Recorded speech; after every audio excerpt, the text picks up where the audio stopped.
সকালেই এসেছেন ডেপুটি নির্বাচন কমিশনার জ্ঞানেশ ভারতী।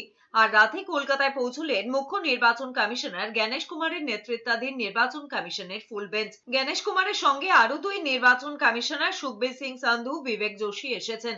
কলকাতা বিমানবন্দর থেকে সরাসরি তারা চলে যান ওয়েস্ট ইন্ড হোটেলে। সোমবার সকালে কালীঘাট মন্দিরে পুজো দিতে যাবেন জ্ঞানেশ কুমার। এরপর ওয়েস্ট ইন্ড হোটেলে রাজ্যের স্বীকৃত 8 রাজনৈতিক দলের সঙ্গে বৈঠক করবে কমিশনের ফুল বেঞ্চ। পরে এনফোর্সমেন্ট বিভাগ এবং নোডাল অফিসারদের সঙ্গে বৈঠক করবেন জ্ঞানেশ কুমার। পরের দিন মঙ্গলবার মুখ্য সচিব, ডিজি, সিপি, ডিএম এবং এনফোর্সমেন্ট বিভাগের সঙ্গে বৈঠক করবে কমিশনের ফুল বেঞ্চ। এরপর সাংবাদিকদের মুখোমুখি হবে কমিশনের ফুল বেঞ্চ। এদিকে মুখ্য নির্বাচন কমিশনার জ্ঞানেশ কুমারের সঙ্গে বৈঠকে তৃণমূলের 3 সদস্যের প্রতিনিধি দলে থাকবেন প্রাক্তন ডিজি রাজীব কুমার।